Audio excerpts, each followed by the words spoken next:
On va faire le numéro 3 de la page 295. On a ici deux masses sur plan incliné. Poulie sans frottement, sans masse. Donc, on a un angle de 53 et 37. On nous dit que la masse 2 est de 5 kg de ce bord-ci, avec un angle de 53, tandis qu'on a 4 kg de l'autre côté. Donc, c'est ce qu'on a. Il n'y a pas de frottement au sol. Puis, dans le fond, la question, c'est quelle va être la vitesse lorsque l'objet ici va avoir avancé de 40 cm, 0,4 m. Donc, si lui est descendu, c'est-à-dire que lui va avoir monté ici de 0,4 m sur le plan incliné. Donc, pour faire ce numéro-là, ben, dans le fond, on a ici conservation de l'énergie. Donc, on va passer par notre système de conservation. Ici, il y a 0 parce qu'il n'y a pas de travail fait par des non conservatifs. Je pourrais l'écrire au complet. L'équation étant le travail fait par les non conservatifs est égal à la variation d'énergie potentielle plus la variation d'énergie cinétique. Bon, ici, ça, c'est 0, pas de frottement. Maintenant, puisque deux objets, ça, il va y avoir deux objets. Donc, la variation d'énergie potentielle de l'objet 1, puis la variation d'énergie potentielle, gravitationnelle de l'objet 2. Donc, je vais rajouter mes petits g. Il n'y a pas de ressort, il n'y a pas rien. Donc, avec la variation d'énergie cinétique de l'objet 1, puis la variation d'énergie cinétique de l'objet 2. Fait à remarquer, on dit au repos au début. Donc, si on dit au repos, c'est-à-dire que la vitesse initiale est égale à 0. Donc, automatiquement, ça, on sait que c'est final moins initial. Ça veut dire que l'initial est 0. Donc, bref, il va rester juste mes finaux ici. Donc, la vitesse que va avoir mon objet à la fin et la vitesse que va avoir mon objet à la fin. On va remarquer que c'est la même vitesse pour les deux objets qui sont reliés par la même corde, ce qui va venir me simplifier un peu la tâche. Donc, si on poursuit, on a donc 0 est égal. Je vais faire la variation d'énergie potentielle gravitationnelle de l'objet numéro 1. L'objet numéro 1 étant lui, donc il va monter. Je sais que l'énergie potentielle gravitationnelle est donnée par mg et la variation d'auteur, la variation dans le fond de delta y. Ici, c'est positif, donc l'énergie potentielle va augmenter. Donc, 1, 1. Ici, je vais avoir la masse 2, g, la variation en y2. Je sais que lui, il descend. Donc, la variation va être négative pour ce qui est de lui. Je le ferai par la suite. Automatiquement, lui, il me reste une demi, la masse 1, la vitesse finale au carré. Donc, je vais laisser v carré.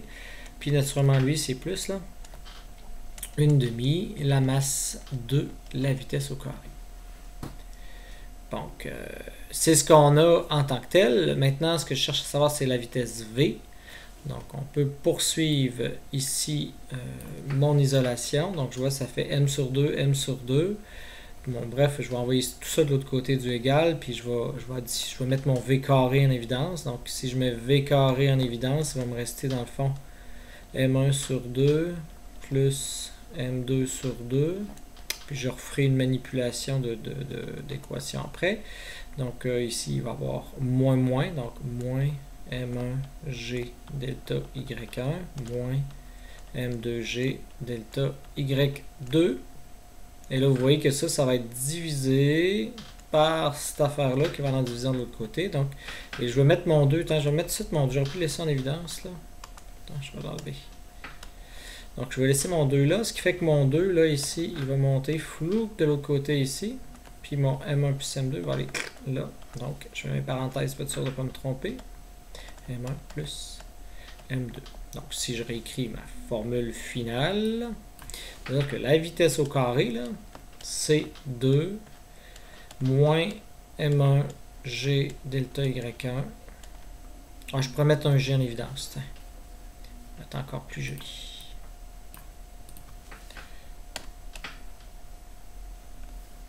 Donc, moins, je vais mettre mon G ici, M1 delta Y1 moins M2 delta Y2, tout ça sur M1 plus M2. Maintenant, il nous reste à calculer, donc on a 2 fois 9,8 moins 4 kg. Et lui, il va monter de combien? C'est là la question. Il monte parce qu'on sait que cette cette chose-là, il va monter, lui. Hein, ça, c'est M1 ici, là. Il va monter de combien? Mais si ça, c'est 4, puis l'angle est 37, ben, je vois que c'est 0.4, sin de 37. Donc, je vais pouvoir aller mettre 0,4 sin de 37. Ensuite, à ça, donc moins la masse, n'oubliez pas ça, c'est ma grosse parenthèse, moins la masse de 5 kg fois, dans le fond, la variation d'auteur. Lui, oh, cette variation-là, par exemple, il descend. Il descend de combien? Donc, dans le fond, je pourrais le faire ici. Vous voyez, ça, c'est 0.4. On veut savoir de combien il descend. Mais encore là, c'est l'angle de 53. Donc, ça veut dire 0.4 sin de 53, mais c'est négatif. Donc, on va aller ici à 0,4. Et je vais mettre mon moins. Donc, le moins, je vais sortir en évidence tout de suite. Je vais mettre mon plus ici. Donc, 0.4 sin de 53 degrés. Grosse parenthèse. Tout ça divisé par M1 plus M2. Je pourrais l'additionner tout de suite. Ça fait 9.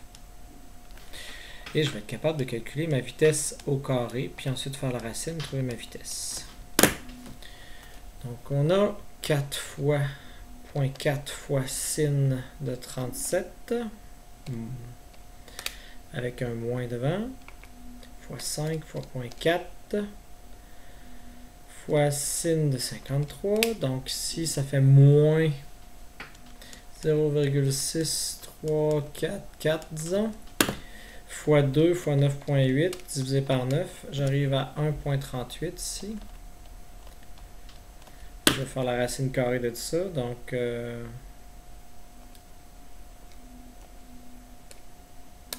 j'arrive à 1.17. 17,5, disons. Donc, un 18 mètres par seconde. Si je suis le Benson a sûrement mis 1,18.